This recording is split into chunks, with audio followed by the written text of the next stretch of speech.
This next fight, this is a fun one. It's another interesting one here with Rinya Nakamura taking on Toshiomi Kazama. Another Road to UFC tournament final here. And Toshiomi Kazama hasn't fought in a while, so he's had quite a bit of time to prepare for this date. And having looked at who was on the other side of the bracket, you would have think that you would have expected this match with Rinya Nakamura, who's been the favorite to win this whole time. And he had a fight scheduled for the last fight, the last card where Rinya Nakamura fought and all these other guys fought, but his opponent missed weight, so that fight got scrapped and he just got moved immediately to the final. He did win one fight to make it through in the tournament. It was against a pretty good opponent too, actually, a good wrestler that has some power, that was an experienced veteran, but he's a big underdog in this one against Nakamura because Nakamura is someone that was a gold medalist at the U23 national freestyle wrestling tournament. He is, or not national, a world freestyle wrestling tournament, and he's someone that was probably going to be a Olympic wrestler for Japan in the 2020 games if COVID didn't mess that up. And when that happened, he decided to transition to MMA, and he's done well, going 6-0 since, and he has dominated really most of his fights. He went to decision in one fight, but I believe he's finished all his others. He's gotten some first round finishes. Both of his wins on the Road to UFC tournament were first round finishes. And he's shown some power as well, so he's not just a one-dimensional fighter. He's definitely been working on the striking, but it's an interesting one here because Toshiomi Kazama is a big underdog, but I think he's a pretty good fighter as well. He has great pressure. He's constant clinching.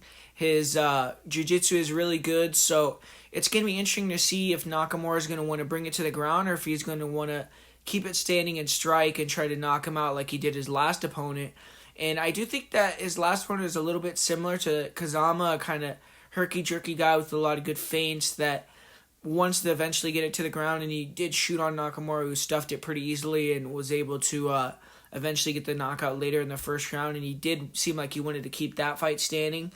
But Kazama is someone that, on the feet he is low volume. It seems like he doesn't really open himself up too much. Sometimes he'll throw some okay overhand or some punches that seem like they're pretty accurate and they sting his opponents, but I wouldn't say he's necessarily a very good striker. It seems like he's defensively responsible, but that's about it. And he is fast, so he's probably going to be decently hard to hit, but I think Nakamura is going to be throwing with the more ill will, and he's also going to be the fighter that is a little bit more active, aggressive, and pushing the stand-up. But the thing is, Kazama is constantly clinching, and it's going to be interesting to see that dynamic here with Nakamura being that really, really good freestyle wrestler, if he can kind of negate that clinching, or what he's going to do to be able to create that space to strike, or if he's going to want to tangle on the ground with Kazama and mess with that jiu-jitsu. But I feel like Nakamura is going to be able to eventually figure it out. I mean, he's the big favorite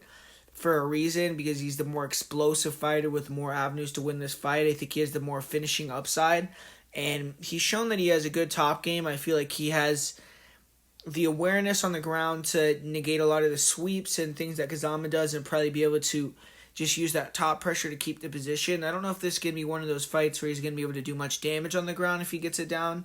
Probably going to have to worry about kind of a lay and pray game plan, and then on the feet try to sprawl and brawl and get the knockout or try to negate that clinch. But Kazama's a difficult guy to deal with, man. I feel like Kazama could stick around in the UFC too, but both these guys are tough, man. I feel like they're going to have a future in the division, and I'm going to go with Nakamura here. I'm going to say he gets that first round KO TKO here, just blitzing him and getting him out of there early. If he doesn't, I think it'll be a fairly competitive decision, but I think Nakamura is going to have a lot more top control. I don't think he'll get submitted or swept, and I think that Kazama will eventually either get tired or just be too content staying on his back and looking for submissions or sweeps, and that'll give Nakamura the win. But I'm going to actually go with the other way, like I said, and pick Nakamura by first round knockout. But either way, I'm going to go with Rinya Nakamura to get the win in this fight.